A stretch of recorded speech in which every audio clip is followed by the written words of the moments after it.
Let's also now take a quick look at the global headlines.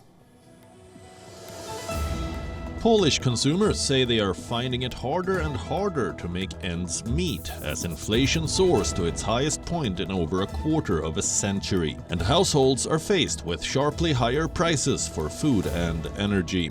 Inflation in Poland was 18.4% year-on-year in February, while the price for food and non-alcoholic beverages has risen by 24% year-on-year.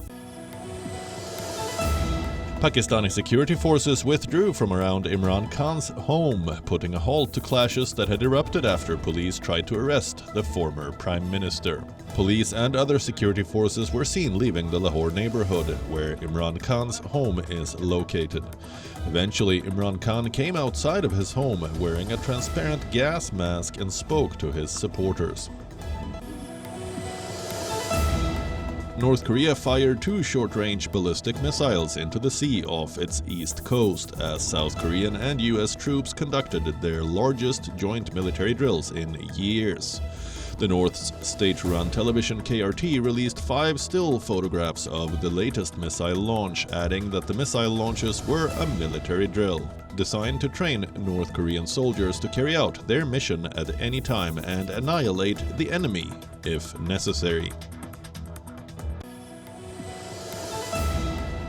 European bank stocks fell sharply on Wednesday, with embattled Credit Suisse tumbling to a new low on renewed investor concerns about stresses within the sector triggered by Silicon Valley Bank's sudden collapse. Shares of the Swiss lender plummeted by almost 25% after its largest investor said it could not provide more financial assistance to the bank.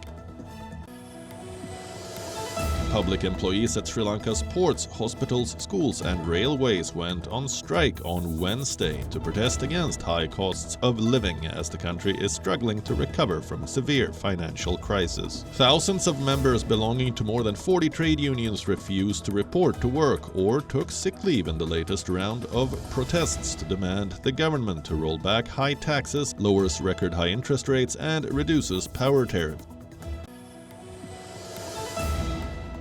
Germany's cabinet has agreed on a national water strategy aimed at coping with long dry seasons and heat waves caused by climate change to ensure water security in Europe's biggest economy in the future.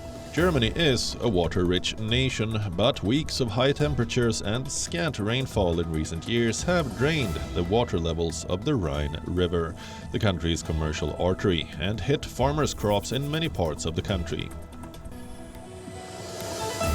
5 migrants died when a dinghy sank off the coast of southwest Turkey. The Coast Guard said that it had rescued 11 people, while Greece said 5 more migrants from the same wreck were found on a nearby island.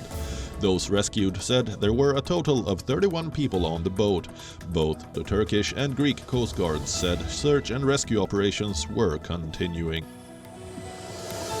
Hundreds of devotees and Buddhist monks thronged India's northern hill town of Dharamsala to pray for the long life of their spiritual leader, the Dalai Lama. Tibetan women dressed in traditional attire and danced outside the Tsuglakang temple, which is the main Tibetan temple in Dharamsala. English champions Manchester City have reached the quarter-finals of the UEFA Champions League for the 6th straight season after routing German side RB Leipzig 7-0 in the second leg at the Etihad Stadium. Norwegian goal machine Erling Haaland scored 5 goals and set a host of records as City moved one step closer to the title that really matters. World Football's governing body FIFA has confirmed a 104-match format for the next World Cup that will be jointly hosted by the United States, Canada and Mexico. The first ever 48-team affair will see 12 groups of 4 each, with the top 2 teams per group plus the 8 best third-place teams qualifying for a knockout round of 32. WION is now available in your country. Download the app now and get all the news on the move.